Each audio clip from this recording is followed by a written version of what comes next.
So will go ahead with next topic today. तो आज का हमारा टॉपिक है Doppler effect, which is a very interesting topic. बहुत इंटरेस्टिंग है और 8 केसेस बनते हैं इसमें, ध्यान होना चाहिए। 8 केसेस ध्यान होगा तो ये तुमको अभी आने वाले पूरे लाइफ में याद रहेगा।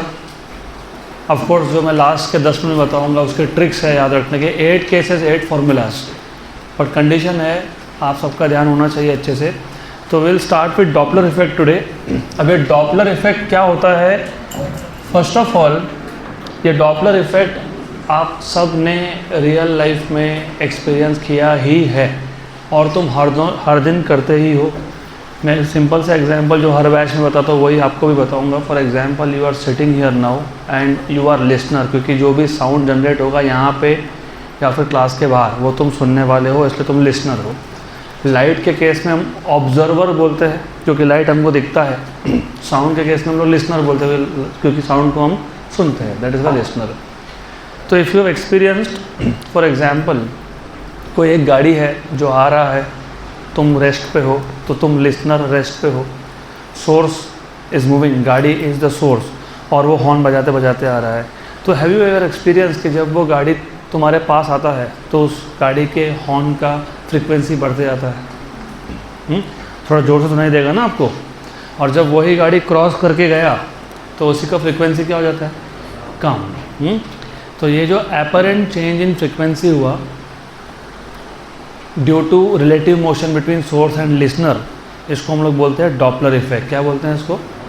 सो Doppler effect is the apparent change in the frequency of sound due to relative motion between the source and the listener। पक्का पक्का आपने ये सब एक्सपीरियंसेस रेलवे में से कभी ट्रैवल किया होगा और प्लेटफॉर्म पे खड़े हो, ट्रेन का वेट कर रहे हो, तो वहाँ भी एक्सपीरियंस किया होगा आपने। ट्रेन जब आता है हॉर्न बजाते बजाते, as it is approaching you the frequency of the sound increases and as it crosses you it decreases. पक्का पक्का। तो सिमिलरली अगर मैं भी बोलते बोलते आपके पास आऊँ, did you notice increase in the frequency sound? और अगर मैं बोलते बोलते दूर जाऊँ, थोड़ा रिलेट कर पाओगे। So if I am a source of sound and if I am travelling towards you and if I am going away from you, तो Doppler effect is the change in the frequency of sound, apparent change। एक बार concept समझाना तो आपको अपने आप याद रहेगा सब। वैसे बाय द वे ये जो डॉपलर इफेक्ट है ना, ये डॉपलर इफेक्ट लाइट के लिए भी होता है, लेकिन आपके सिलेबस में क्योंकि वैसे भी साउंड चैप्टर पढ़ रहे हो तो साउंड ही है। लाइट का चैप्टर आगे आएगा optics, but it is not there in syllabus for you. तो remember Doppler effect is the apparent change. Apparent क्योंकि हमको ऐसा लगता है इसलिए apparent. Doppler effect is the apparent change. मैंने आपको पहले ही बताया था ये एपरेंट का मतलब एज इट अपीयर्स। कुछ चीज़ें ऐसी होती है जो सिर्फ अपीयर होती है, रियलिटी में वैसा नहीं होता। कोई भी सोर्स ऑफ साउंड अगर आपको अप्रोच कर रहा है, आपके पास में आ रहा है, आप लिसनर हो, तो उस जो सोर्स ऑफ साउंड का जो भी फ्रिक्वेंसी था वो तो वही है, सिर्फ आपको ज़्यादा सुनाई दे रहा है। या फिर आपसे दूर जा रहा है तो आपको फ्रीक्वेंसी क्या सुनाई दे रहा है? कम। So Doppler effect is the apparent change in the frequency of sound, in the frequency of sound due to relative motion, due to relative motion between the source and the listener, between the source and the listener। अब ये relative motion का मतलब क्या होता है? देखो for example वो मैं आगे मेंशन करने भी वाला हूँ। फॉर एग्जांपल अभी एक केस तो आपको मैंने बताया, आप लिसनर हो, आप रेस्ट पे हो, सोर्स इज मूविंग। उल्टा भी हो सकता है ना, अब क्लास छूटने के बाद तुम घर पर जाओगे, मे बी एक कोई स्पीकर है कहीं पे, वो सोर्स ऑफ साउंड है वो फिक्स है, तुम मूव हो रहे हो, तो listener is moving, source is fixed. Source is at rest, listener is moving, या फिर उल्टा listener is at rest and source is moving. या ऐसा भी हो सकता है दोनों भी मूव हो सकते हैं, बोथ आर मूविंग। तो व्हेन यू से रिलेटिव मोशन मतलब कम से कम दोनों में से एक इन मोशन है, या तो सोर्स या लिसनर या फिर दोनों।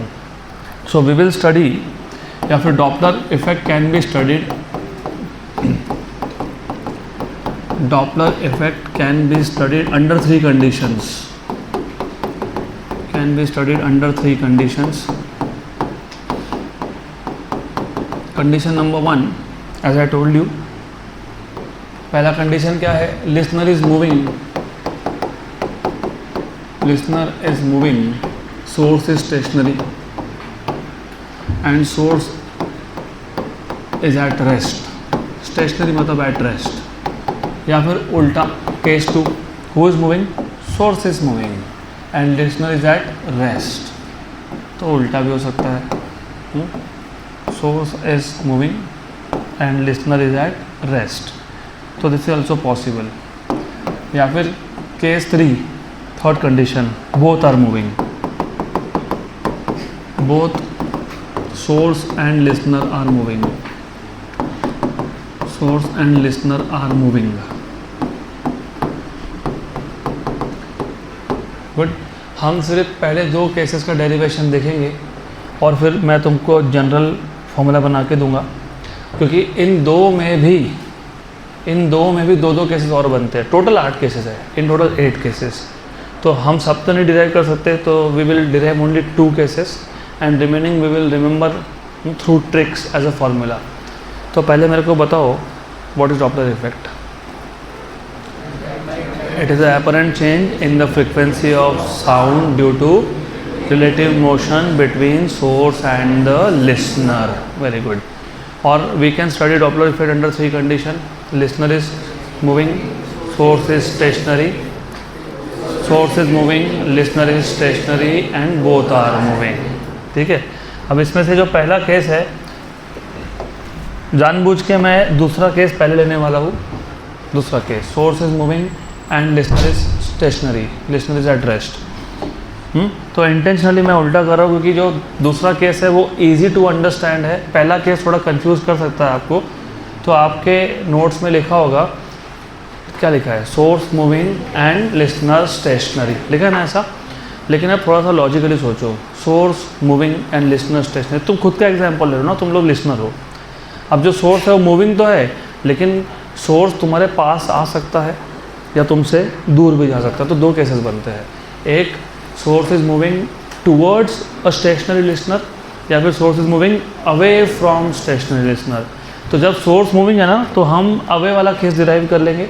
अवे मतलब डिस्टेंस बढ़ रहा है, राइट. डिस्टेंस कम का नहीं, कौन सा, डिस्टेंस बढ़ रहा है. और जब लिसनर मूविंग करेंगे तो उल्टा कर देंगे. दोनों में एक एक केस ले लेंगे हम लोग. तो will do this case first.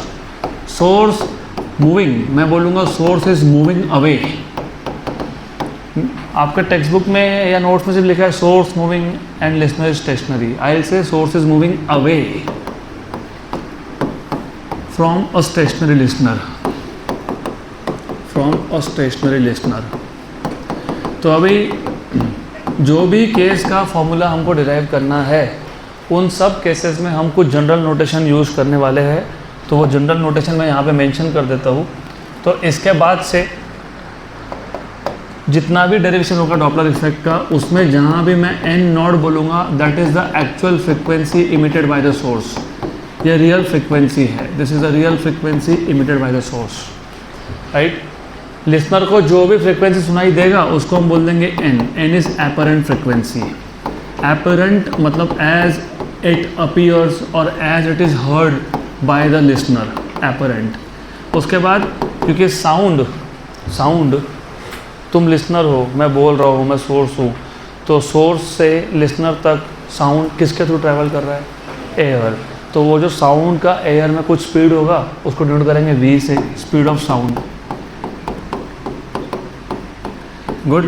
तो अगर मैं सोर्स हूँ और मैं मूविंग हूँ तो मेरा भी कुछ स्पीड होगा, सोर्स का भी कुछ स्पीड होगा ना. वो क्या लिखोगे, vs, स्पीड ऑफ सोर्स. हो सकता है लिसनर भी मूविंग है तो उसका vl, speed of listener. Okay. तो नोटेशन समझे क्या अच्छे से. मैं जानबूझ के स्पीड कम रख रहा हूँ, तुमको नोटेशन समझे अच्छे से. What is an not, apparent frequency नहीं है, वो एक्चुअल फ्रिक्वेंसी है. What is an, apparent frequency. What is the meaning of apparent frequency? The frequency as heard by the listener. तो लिसनर को जो फ्रिक्वेंसी सुनाई थी वो n है। What is v? Speed of sound in air. हम यहाँ फिलहाल एयर की बात करें तो air, right. What is vs? Speed of source. What is vl? Speed of listener. You are listener and at this point of time what is your speed? 0। तो जब जब लिसनर रेस्ट पे होगा तब तब vl की वैल्यू क्या कर देंगे? 0। उल्टा अगर हुआ, सोर्स रेस्ट पे है तो vs की वैल्यू क्या कर देंगे? 0। गुड। अब पहला केस, अब थोड़ा सा अच्छे से समझ लेना इन केसेस को, this are very important. For example we have a listener, तो एक लिसनर है, let's say listener is over here, there is a source of sound. हमारे पास एक सोर्स ऑफ साउंड है। चलो सोर्स ऑफ साउंड को यहाँ पे इमेजिन कर लेते हैं। थोड़ा सा टेक्स्ट बुक में या नोट्स में लिखने का तरीका अलग है, मैं इसको एकदम सिंप्लीफाई करके देने वाला हूँ। तो ये है सोर्स ऑफ साउंड। अब सोर्स ऑफ साउंड है तो वो डेफिनेटली साउंड वेव इमिट कर रहा है। What is sound waves? Compressions and rarefactions. Good. इन दोनों में, सोर्स में और लिसनर में, जो इनिशियल डिस्टेंस था उसको मैं d बोल देता हूँ। इनिशियल, क्योंकि source is moving, source is moving तो डिस्टेंस चेंज होने वाला है, तो इनिशियल डिस्टेंस क्या है? d। Correct. Now let us से ये सोर्स ने अपना पहला कंप्रेशन इमिट कर दिया, first compression, this is source and this is listener, right. तो सोर्स जा रहा है away with velocity vs, away, moving away, और लिसनर है स्टेशनरी, तो vl की वैल्यू इज 0। मतलब जब मैं फाइनल फार्मूला बनाऊंगा तो मुझे फाइनल फार्मूला में कहीं पे भी vl दिखना नहीं चाहिए, बिकॉज इट इज 0। तो क्या दिखेगा? vs दिखेगा। क्या दिखेगा? v दिखेगा। क्या दिखेगा? n दिखेगा। क्या दिखेगा? n0 दिखेगा। तो ये 4 ही पैरामीटर आएंगे क्योंकि vl क्या है? 0 है। Now at t equal to 0 मतलब इनिशियल टाइम। अब बोलोगे इनिशियल टाइम मतलब क्या? देखो ऐसा है, जब इस सोर्स ने अपना पहला कंप्रेशन एमिट किया, फर्स्ट कंप्रेशन, या फिर ऐसा बोल सकते हो जब इसने पहली बार साउंड वेव इमिट किया, क्योंकि नोट्स में वेव बोला है तो ठीक है, साउंड वेव इमिट किया, राइट, या फिर पहला कंप्रेशन इमिट किया, तब से मैं टाइम मेजर करना चालू कर रहा हूँ। तो at t equal to 0, at t equal to 0 source emits its first compression, source emits its first compression. अभी जो कंप्रेशन है, फर्स्ट कंप्रेशन, इसको लिसनर तक जाने में कुछ टाइम लगा होगा, उसको मैं t1 बोल देता हूँ। क्या बोल देंगे? t1। तो let t1 be the time taken by the first compression. Text book में, नोट्स में फर्स्ट वेव बोला है, मैं कंप्रेशन बोल रहा हूँ, समझने में आसान जाता है इसलिए, right. Let t1 be the time taken by the first compression, c मतलब compression, to reach the listener, to reach the listener. तो जो पहला कंप्रेशन इमिट हुआ उसको लिसनर तक पहुंचने में कितना टाइम लग गया? t1। अच्छा मुझे बताओ t1 का फॉर्मूला क्या आएगा? What is speed?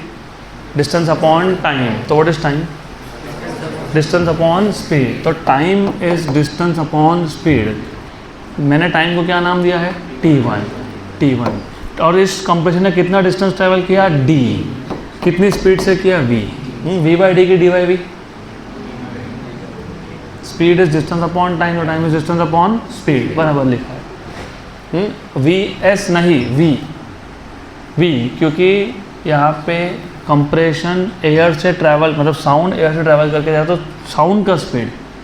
गुड, पक्का पक्का, श्योर। तो ये हो गया time taken by the first compression to reach the listener. Now अब थोड़ा सा और कन्फ्यूजन होगा, तो ध्यान दो, अब बहुत अच्छे से ध्यान दो। At t equal to t0। अच्छा ये कैपिटल T आपको याद होगा हमने किस चीज़ से डिनोट किया था? Time period. याद है क्या? Time period. What is the meaning of time period? Time taken by the particle to complete one oscillation. और मैंने आपको ये भी बताया था, अगर याद होगा, टाइम पीरियड में पार्टिकल एक क्रेस्ट से कहाँ जाता है? अगले क्रेस्ट तक, बराबर, याद है क्या?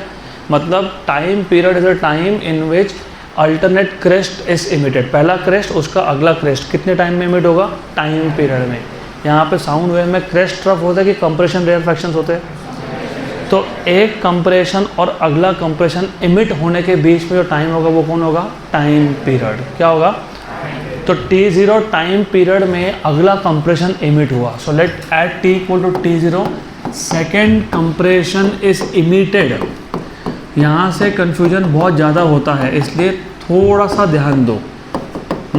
तो t equal to t0 time में कौन सा कंप्रेशन इमिट हुआ? सेकेंड। लेकिन पहला कंप्रेशन अगर इस लोकेशन से L1 लोकेशन से इमिट हुआ है या फिर S1 से इमिट हुआ है, तो सेकेंड कंप्रेशन इसी लोकेशन से इमिट होगा क्या? नहीं। क्यों? क्योंकि ये सोर्स कहाँ जा रहा था? अवे। तो सोर्स जा रहा था अवे। तो मान लो जब सेकेंड कंप्रेशन इमिट हुआ, जब सेकेंड कंप्रेशन इमिट हुआ तो लोकेशन क्या था सोर्स का? S2। क्या था? S2। बराबर? पक्का? गुड। और उसने कुछ एक्स्ट्रा डिस्टेंस ट्रैवल कर लिया। अब कितना डिस्टेंस ट्रैवल किया? इतना। इतना डिस्टेंस। और इतना मतलब कितना? What is the meaning of what, how much is this distance? Again what is speed? Distance upon distance upon distance upon, तो what is distance? Speed into time. देखो पहला कंप्रेशन यहाँ इमिट हुआ था, दूसरा कंप्रेशन यहाँ इमिट हुआ है, हाँ कि ना? और पहले और दूसरे कंप्रेशन में टाइम कितना लग गया?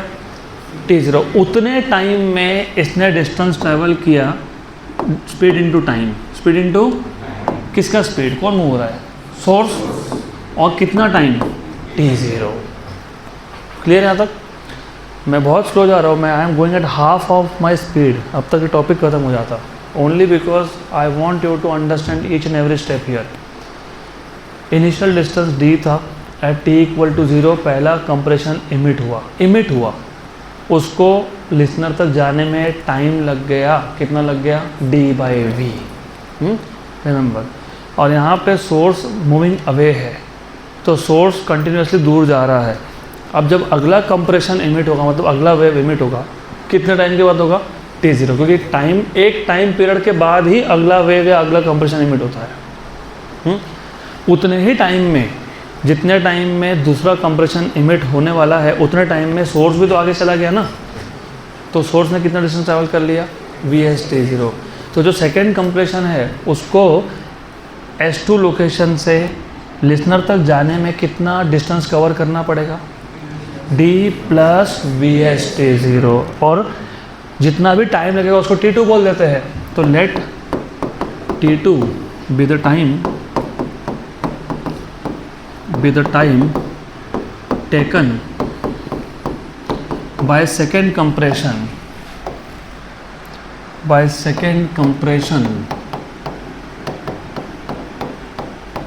to reach the listener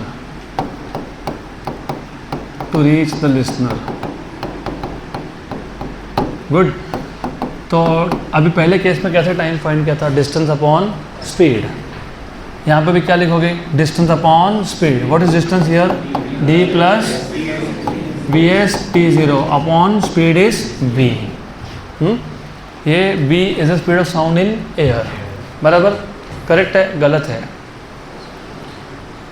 क्यों गलत है? क्योंकि तुमने सिर्फ ये कैलकुलेट किया कि सेकेंड कंप्रेशन को लिसनर तक पहुंचने में कितना टाइम लगा। तुमने ये तो छोड़ ही दिया कि सेकेंड कंप्रेशन इमिट कितने टाइम के बाद हुआ था। कितने टाइम के बाद हुआ था emit?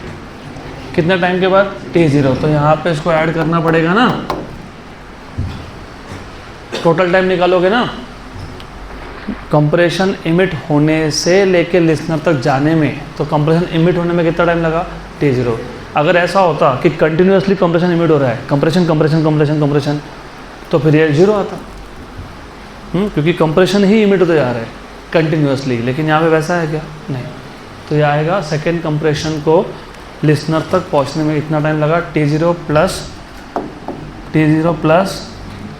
d plus vs t0/v। अब थोड़ा इसमें और एक्स्ट्रा इन्फॉर्मेशन ऐड करते हैं। Okay good. अब बात करते हैं तीसरे कंप्रेशन की। पहला कंप्रेशन कब इमिट हुआ था? t इक्वल टू 0 पे। कितना डिस्टेंस ट्रैवल किया था? d। दूसरा कंप्रेशन कब इमिट हुआ? t equal to t0। Distance कितना ट्रैवल किया, d plus we s t zero. अब जब तीसरा कंप्रेशन इमिट होने वाला है तो लोकेशन अब हो गई S3, location is now S3, right. देखो पहला कंप्रेशन इमिट हुआ था t इक्वल टू 0 पे, दूसरा हुआ था t0 टाइम के बाद, तीसरा पता है कब होगा, 2t0 टाइम के बाद, क्योंकि हर दो कंप्रेशन में टाइम कितना होता है, टाइम पीरियड, और टाइम पीरियड कितना है t0। इसके बाद आता कंप्रेशन 3t0, उसके बाद तो याद रखना अब हर दो कंप्रेशन के बीच में टाइम इज t0, और उतने ही टाइम में जब थर्ड कंप्रेशन इमिट हुआ तो डिस्टेंस कितना ट्रैवल हो गया वापस से वी एस t0। तो थर्ड कंप्रेशन को टोटल डिस्टेंस कितना ट्रैवल करना पड़ेगा, d plus V S t0 plus V S t0। Good. तो at t equals to 2t0 third compression is emitted, third compression is emitted. Good. Same मैं right up same रख रहा हूँ, आपको confusion नहीं हो इसके लिए। Let t3 be the time taken by third compression to reach the listener,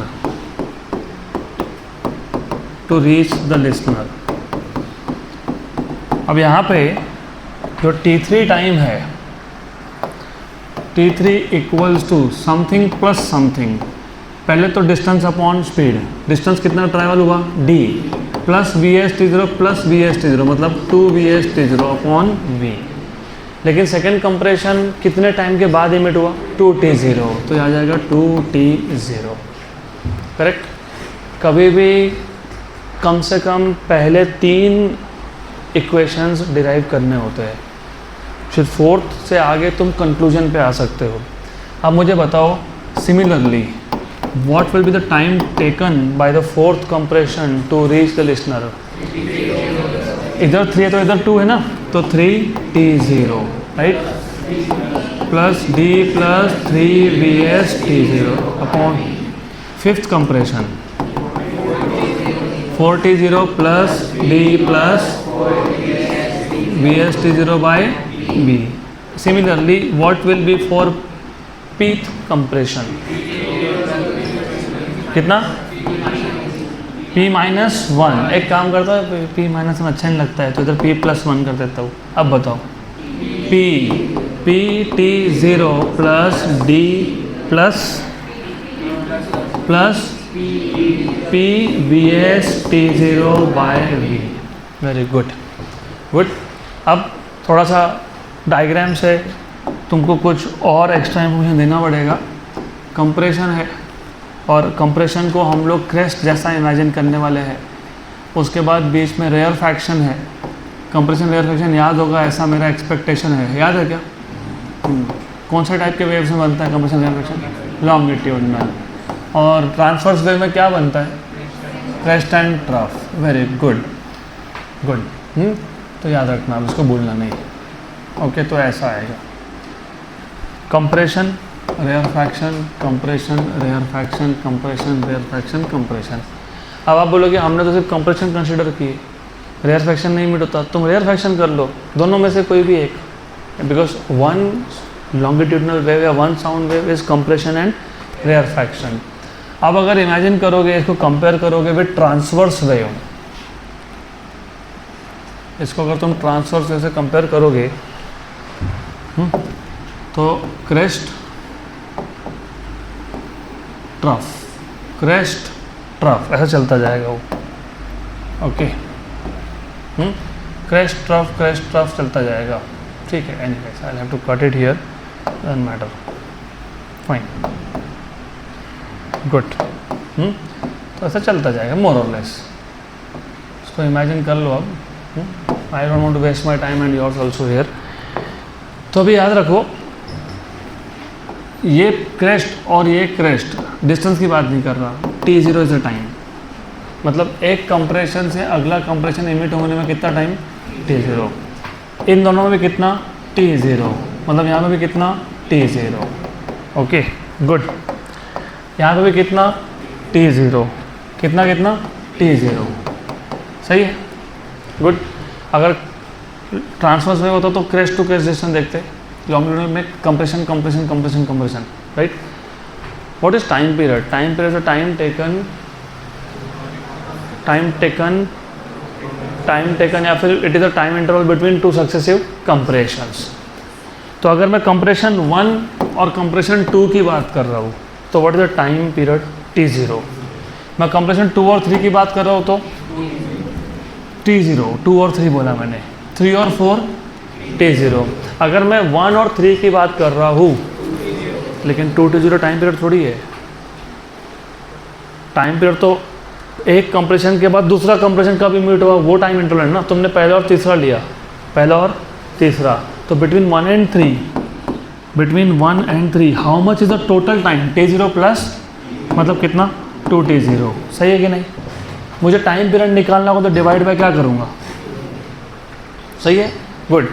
between 1 and 4, हाँ 1 and 4 time 0 is 3 T0 divide by 3। 1 and 5 4 T0 by 4 1 and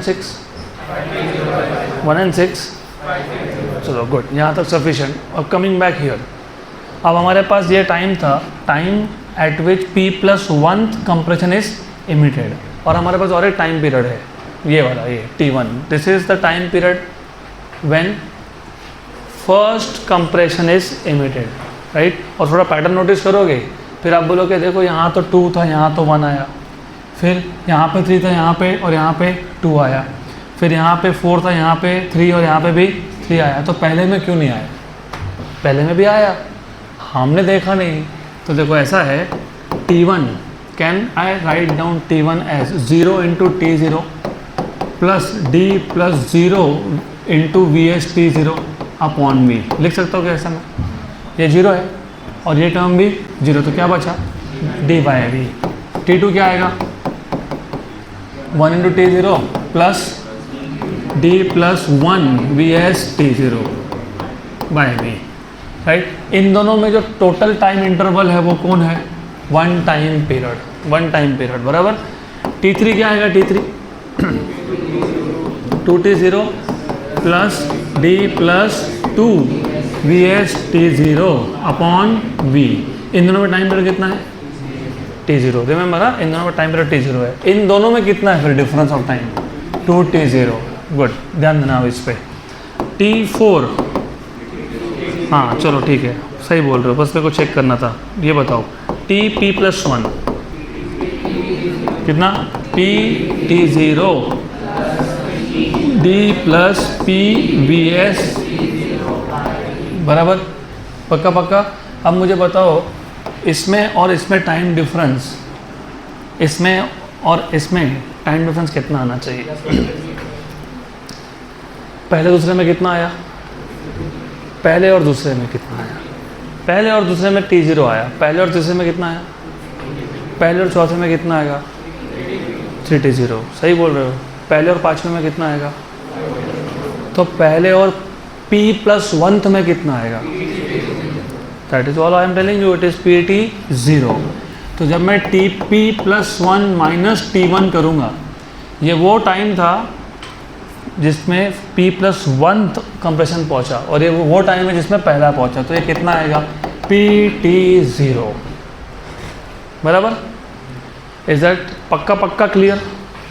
लेकिन ये P+1 क्या फॉर्मूला था? ये क्या? ये it is PT0 plus D plus P VS T0 by V, और ये क्या था? D by V equal to PT0, बराबर, गुड।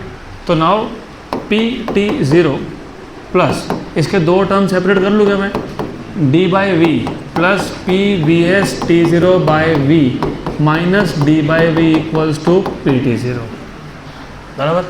ये और ये क्या हो गया? कैंसल। तो P और P कॉमन निकाल लेते, निकाल लो, कॉमन निकाल लिया। P कॉमन आ गया ना, और T0 भी कॉमन आ गया। तो क्या बचा? 1 plus VS by V equals to PT0। सही है? पक्का सही है।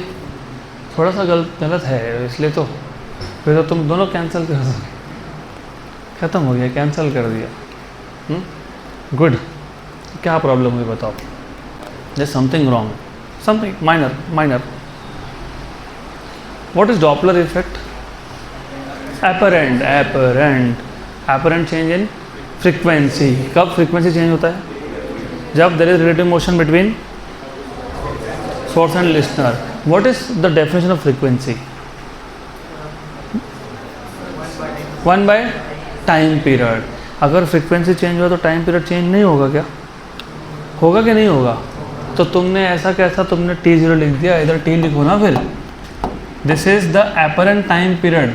तो जो टाइम पीरियड लिसनर मेजर करेगा वो t आएगा, और जो एक्चुअल है वो क्या है? t0 है। गुड। तो ये ध्यान दो, नहीं तो फिर गए, हो गया कैंसल। Okay, clear?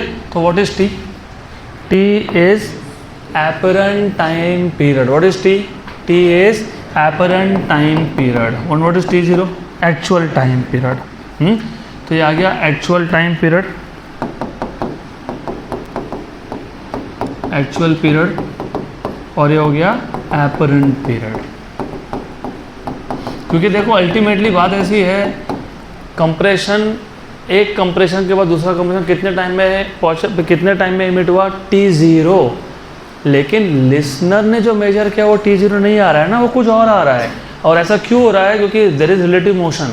अगर मैं सोर्स को और लिसनर को रेस्ट पर रख देता तो पहले कंप्रेशन और दूसरे कंप्रेशन में टाइम कितना था? t0। तो लिसनर पे कितना मेजर करता? t0। लेकिन बिकॉज सोर्स इज मूविंग, इसका मतलब दोनों में मोशन होने की वजह से जो भी टाइम पीरियड रियल था वो लिसनर मेजर नहीं कर पाएगा। लिसनर को कुछ और ही मिलने वाला है, उसको बोलेंगे एपरेंट। यहाँ तक क्लियर है क्या? पक्का क्लियर? गुड। तो अब यहाँ से you will get t0। Don't worry, मैं रिपीट कर देता हूँ वापस से। v plus we s upon v, कुछ नहीं, क्रॉस मल्टीप्लाई किया, इक्वल टू t। गुड। अब मुझे बताओ टाइम पीरियड और फ्रीक्वेंसी में रिलेशन क्या था? इनवर्स। तो इसका इनवर्स कर दो। इसका इनवर्स कर दो, तो इसको बोल दो n0। 1/n0 मतलब 1/n0, 1/v plus we s by v, और v गया कहाँ पे? ऊपर, इक्वल टू 1/n। गुड। हमको n चाहिए था, एपरेंट फ्रीक्वेंसी। तो v अरे हमको हो गया ना, हमको क्या चाहिए? अरे हमको एपरेंट फ्रीक्वेंसी चाहिए। क्या चाहिए? तो फॉर्मूला बना के बताओ मेरे को क्या है। n equals to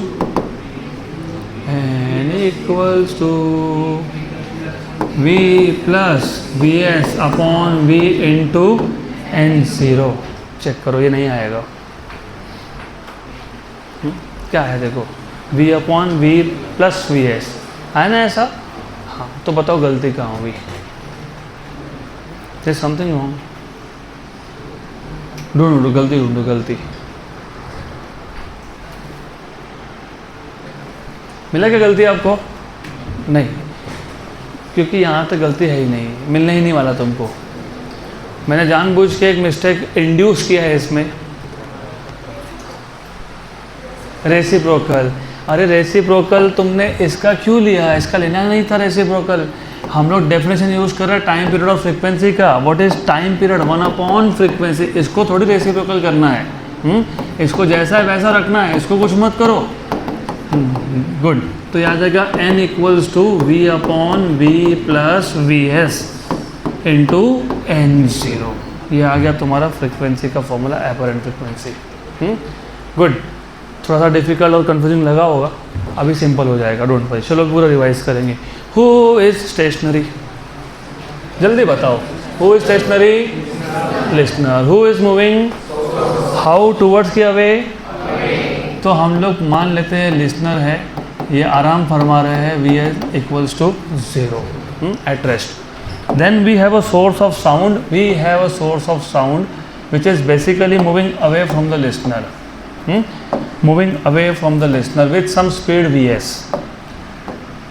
When the distance between listener and the source was d, the source which was at location s1 emitted its first compression at t equal to 0.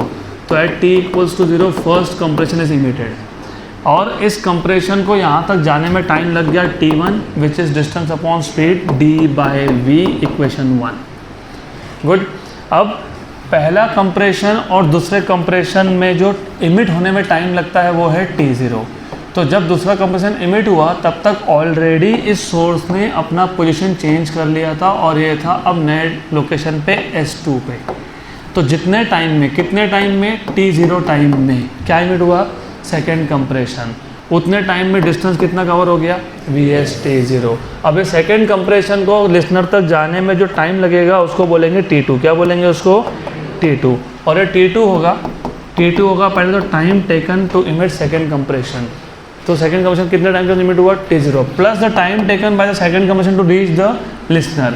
अब वो कैसे निकालते हो, distance upon speed. What is total distance, d plus vs t0 upon v।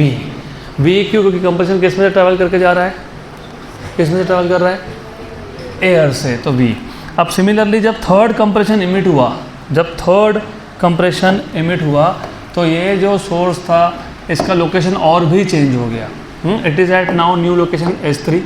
Third compression, second और third में time है t0, distance is vs into t0। Good.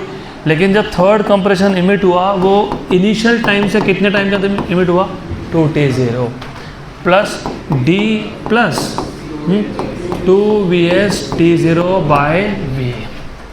Clear. Good. ऐसा सब करते जाओगे तो तुमको मिल जाएगा p+1 कंप्रेशन का भी इमिट हुआ। कब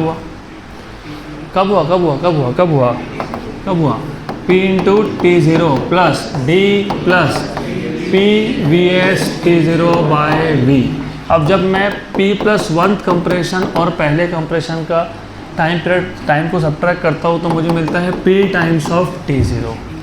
p टाइम्स ऑफ t0 क्योंकि पहले और दूसरे में टाइम t0 था, पहले तीसरे में 2t था, पहले और चौथे में 3t0 था, पहले और पाँचवें में 4t0 था। तो 1 2 3 4 लास्ट से fourth bench, yes you white. तो p+1 और फर्स्ट कंप्रेशन में कितना time, how much, pt0। Okay, pt0 की pt, क्योंकि this is as measured by the listener. और ये है आपका pt0 plus d plus pvs t0/v minus ये क्या था, d/v इक्वल्स टू pt। इसको d/v कैंसिल कर देंगे तो क्या आ जाएगा, pt0 plus pvs t0/v equals to pt। pp common निकाल के t0 भी कॉमन निकाल लो, pp क्या हो गया, कैंसल, और t0 कॉमन आ गया तो अंदर क्या बचा, 1 plus vs/v equals to t। तो 1 अपॉन फ्रिक्वेंसी हो जाएगा ये, 1 plus equals to 1 upon n, तो 1 upon n0 v plus vs/v equal to 1/, तो n equal to v upon v plus vs into n0। ये आ गया फॉर्मूला। गुड। वैसे तो एक केस से भी सफिशेंट है, only one direction sufficient for us, लेकिन अभी चलो दो है तो दो कर लेंगे। अब पहले केस में तुमने किसको स्टेशनरी रखा था, किसको, लिसनर को, और सोर्स था मूविंग, कैसे, अवे। अब उल्टा कर देते हैं। अब पहली बात तो सोर्स को स्टेशनरी करते हैं और लिसनर को मूविंग टूवर्ड्स कर देते हैं।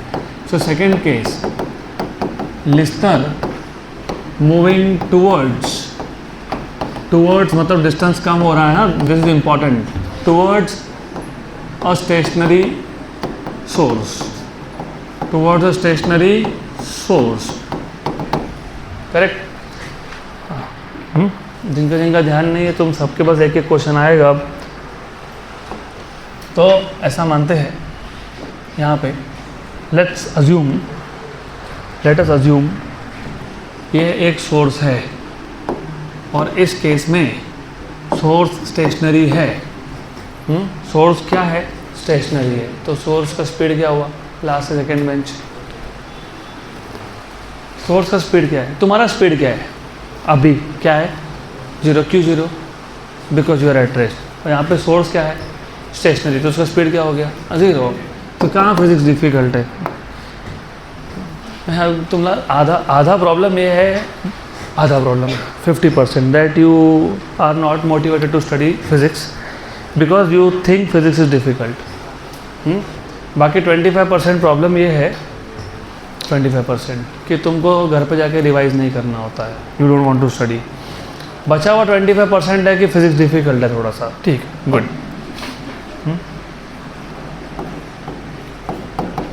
ओके, ये लिसनर अभी रेस्ट पे नहीं है, ये मूव हो रहे हैं, तो इसका वेलोसिटी 0 है क्या? नहीं, ये वहाँ जा रहे हैं कि यहाँ आ रहे हैं? टूवर्ड्स बोले ना तुमने, तो इधर यहाँ पे। अब ध्यान दो, अच्छे से ध्यान दो। Initial distance between the source and the listener is d। मैंने वहाँ पे भी d लिया था, यहाँ पे भी d लिया है। तो मैं एक काम करता हूँ, जब पहला कंप्रेशन इमिट हुआ, वहाँ तक नहीं पहुँचा, इमिट हुआ, t0 टाइम है, तब लिसनर L1 लोकेशन पे है। तो at t equals to 0 first compression is emitted. Very good. तो मुझे कोई बताए, आप में से कोई बताए, what is the time taken by the first compression to reach the listener? कितना? d/v। गलत, क्योंकि ऐसा है, ये लिसनर खुद भी तो मूविंग है ना, हाँ कि ना? तो कंप्रेशन यहाँ से निकला, लिसनर यहाँ से निकला, लिसनर भी आगे आया, राइट? और जब वो L2 पे पहुँचा, तब उस इंस्टेंट पे पहला कंप्रेशन पहुँचा है, और पहला कंप्रेशन पहुँचा है, तो ये डिस्टेंस कितना है?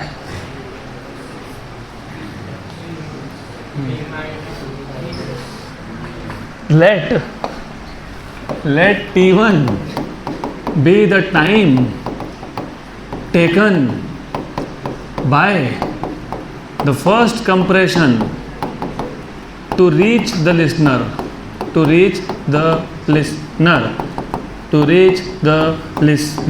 अभी बताओ डिस्टेंस कितना है? कितना है? यहाँ से यहाँ तक आने में टाइम t1 है, तो उतने ही टाइम में यहाँ से आया ना, तो VLT1 क्या आएगा? वो VLT1। पक्का श्योर 100% श्योर, वेरी गुड। तो बताओ t1 इक्वल टू क्या आएगा? What is time? Distance upon speed. What is distance? d minus, क्योंकि यहाँ पे डिस्टेंस कम हो गया ना, हाँ, तो d माइनस VLT1/v। समझा कि? गुड। देन उधर प्लस हो रहा था क्योंकि डिस्टेंस बढ़ते जा रहा था, यहाँ पे माइनस हो रहा है क्योंकि डिस्टेंस कम होते जा रहा है। t1 equals to d/v minus VL/v t1, इसको इधर लाओ, तो t1 plus VL/v t1 equals to d/v। पक्का good sure 100%, very good. t1 common, 1 plus VL/v equals to d/v, equation number 1। आप चाहो तो फर्दर सिंप्लीफाई कर लो फर्दर सिंप्लीफाई, अच्छा ही है अपने लिए, कर लेते हैं और सिंप्लीफाई हो जाएगा वो। तो t1 cross multiply v plus VL/v equals to d/v, v हो गया कैंसल, तो t1 equals to d/v plus VL, equation number 1। Is that clear? अब at t equal to t0 second compression is emitted,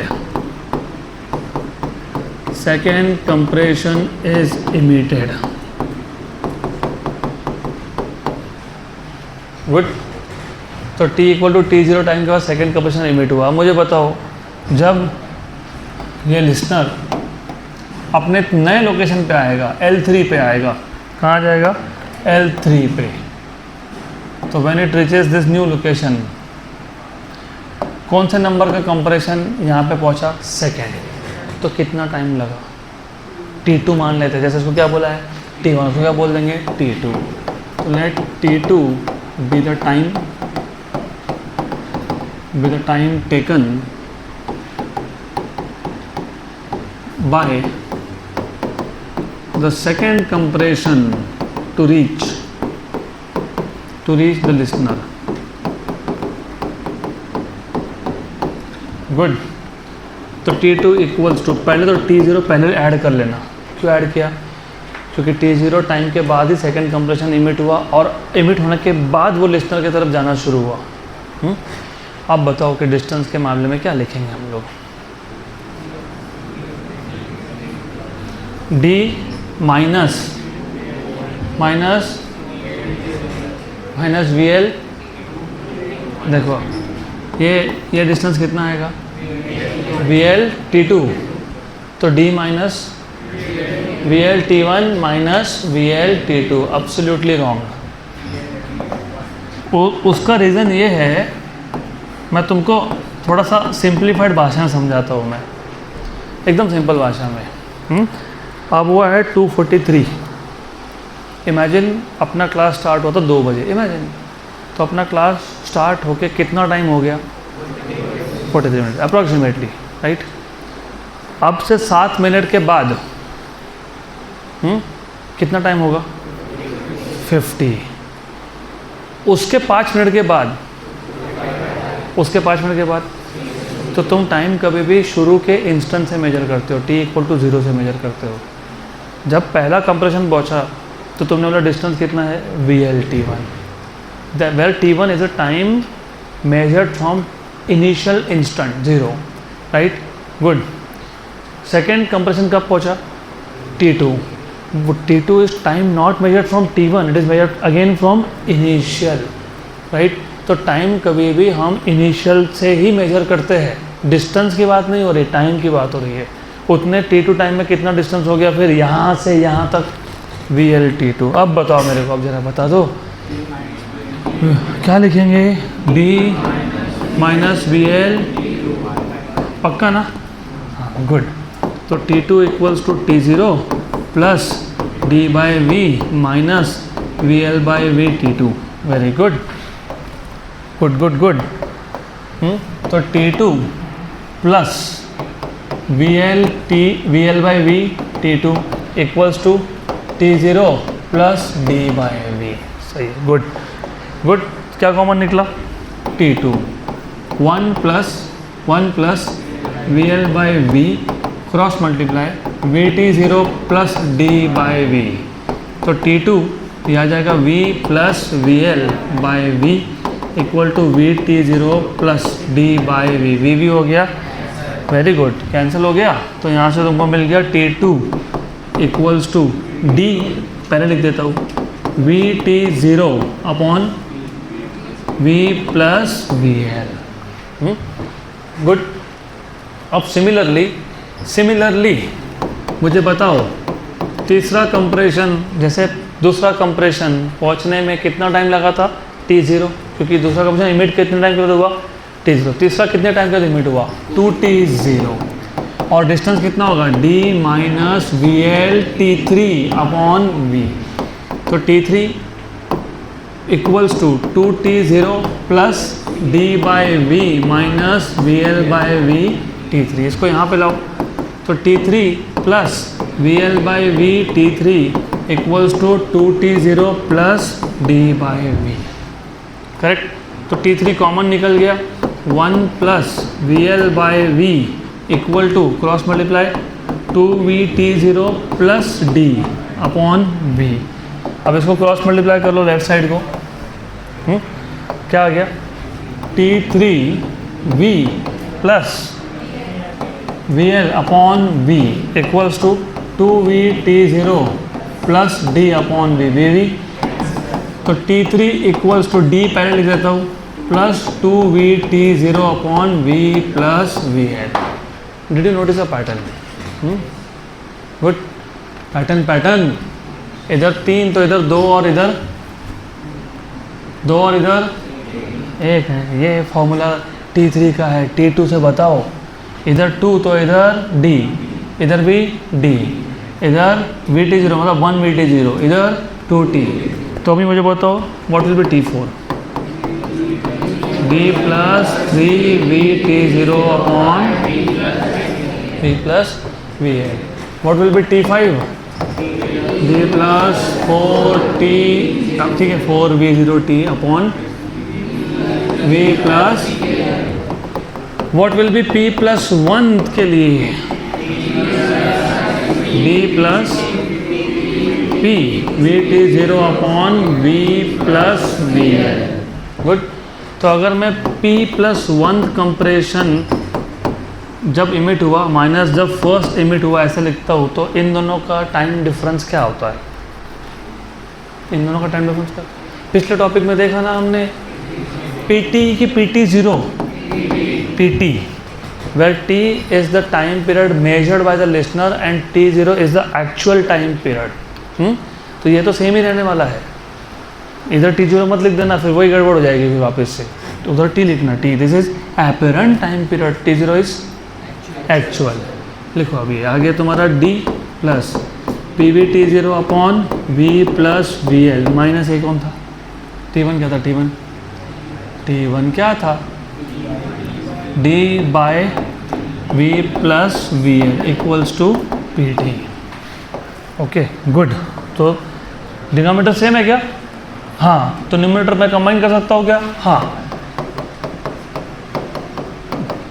okay. Equal to P t. D d cancel, d d cancel हो तो फिर P P भी cancel हो जाएगा. तो P V T zero upon V plus V L equal to P T. P P P और P हो गया कैंसिल. Very good. पक्का पक्का? Sure sure. v upon v plus V L, this is time period, तो 1 upon frequency, actual frequency, 1 upon apparent frequency. पक्का पक्का? Good. Sure. इसको यहाँ लाओ, इन सबको वहाँ भेजो. n equals to v plus V L by we into N zero. देखो है क्या? ऐसा होगा ही, होना ही चाहिए. श्योर. गुड. पक्का. तो दो केसेस हमने देखे. अब थोड़ा सा डेरिवेशन में थोड़ा कन्फ्यूजन होता है, फॉर्मूला याद नहीं रहता, कोई दिक्कत नहीं है. अब आएगा आखिरी 10 मिनट. तुमको लास्ट 10 मिनट इंपॉर्टेंट है. ये तो ठीक है, तुमको बोर्ड एग्जाम में वैसे भी 12th में कहाँ तुमको ये आने वाला है, तो 11th में ही है ना. मेरा काम था टेक्स्ट बुक में दिया तो डिरेक्शन करके देना, वो हो गया. तुमको जेई नीट पर्पज़ से ये कुछ नहीं लगने वाला है, नथिंग. नहीं लगने वाला है. इवन तुम्हारे कॉलेजेस में टेस्ट में भी ये नहीं पूछते हैं. अब ध्यान दो, अब जो मैं बोलने वाला हूँ आखिरी के 10 minute, those will be very important. In total बनते हैं 8 केसेस. कितने केसेस? कितने केसेस? कितने केसेस? कितने केसेस? कितने केसेस? 8. Very good. अब 8 केसेस कौन से वो समझ लो. एक केस में तुम इमेजिन तुमने लिसनर को स्टेशनरी कर दिया, जैसे तुम स्टेशनरी हो, लिसनर हो. इसमें 2 केसेस है. Source coming towards you, source moving away from you. 2 हो गए, 8 में से 2 हो गए. अब उल्टा कर दो, सोर्स को स्टेशनरी कर दो. जैसे तुम क्लास के बाद जाओगे तो कहीं पे स्पीकर लगागा, सोर्स स्टेशनरी है. तुम जा रहे हो टूवर्ड्स द सोर्स, तो लिसनर मूविंग टूवर्ड्स, या फिर लिसनर मूविंग अवे. 4 हो गए, right. Both moving towards each other, 5 हो गए. Both moving away from each other, right. 6 हो गए. बराबर. उसके बाद listener following source, listener source के पीछे पीछे जा रहा है. Source following listener, source listener के पीछे पीछे जा रहा है. 8 केसेस. ये 8 के 8 तुम प्रैक्टिकल लाइफ में यूज़ करते हो. एक तो अभी बताया मैंने, तुम बैठे हो, कोई गाड़ी आ रहा होगा हॉर्न बजाते बजाते, source moving towards stationary, listener cross करके गया अवे. 2 हो गए. तुम घर पे जाते वक्त कहीं पे स्पीकर लगाओगा, listener moving towards stationary source, and then you cross that speaker and move away. होता है ना? पक्का? राइट. ये तो बहुत नॉर्मल सी चीज़ है. हम लोग कहीं जा रहे हैं और हमको कहीं से आवाज़ आ गई, डीजे बज रहा है, हम बोले चल देख के आते हैं, मतलब listener moving towards stationary source. और हो गया, देख के आते, कुछ नहीं बोल है, चलो. हो गया ये. Good. Then both moving towards each other. For example तुम गाड़ी पे जा रहे हो हॉर्न बजाते बजाते, और सामने से गाड़ी आ रही है हॉर्न बजाते बजाते, बोथ मूविंग टूवर्ड्स, क्योंकि एक सोर्स है एक लिसनर है। तुम अगर सोर्स हो तो वो लिसनर है, वो अगर सोर्स हो तो तुम लिसनर हो। Clear, right? तुम एक दूसरे को क्रॉस कर गए, तो both are moving away from each other, right? तुम किसी इवेंट में गए, शादी हो गया या जैसे अभी फेस्टिवल चल रहा है, राइट?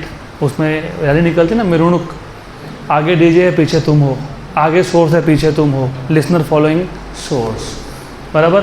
फिर फ़ोन बजा, आवाज़ नहीं आ रहा, फिर रुक 2 मिनट रुक, फिर मैं डीजे के आगे गया, हाँ अभी बोल, होता ना, लिसनर आगे है, सोर्स पीछे है। कितने केसेस है?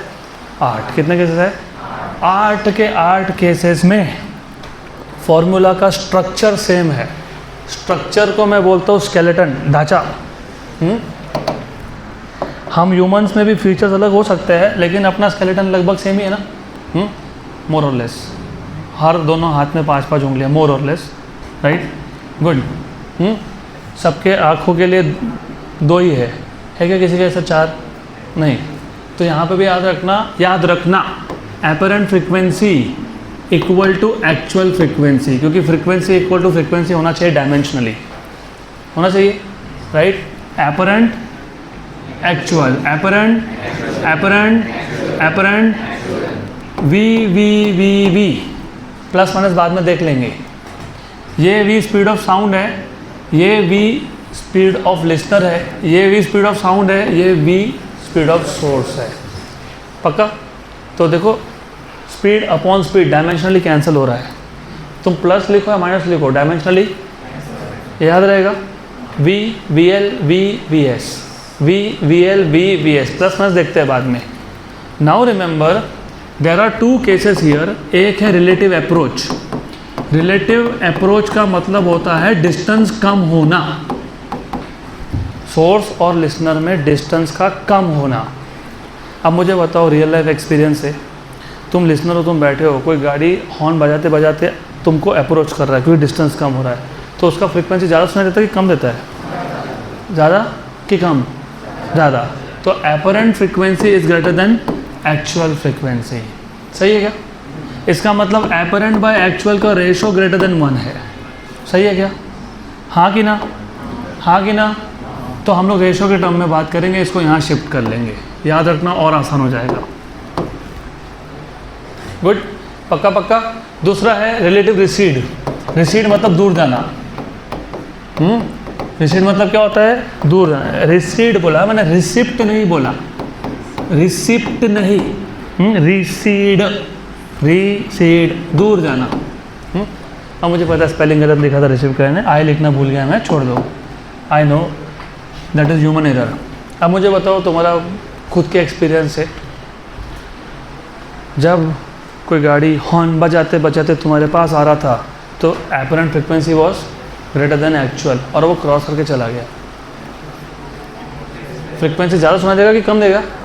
हाँ, तो फिर एपरेंट इज लेस देन, तो रेशो भी लेस देन 1, रेशो भी लेस देन 1, रेशो भी लेस देन 1। चलो अब अच्छी बात है, समझा यहाँ तक? अब देखो ये ढांचा उठाओ, स्केलेटन। तुम्हारे पास कितने केसेस थे? कितने थे? 8। हाँ 8।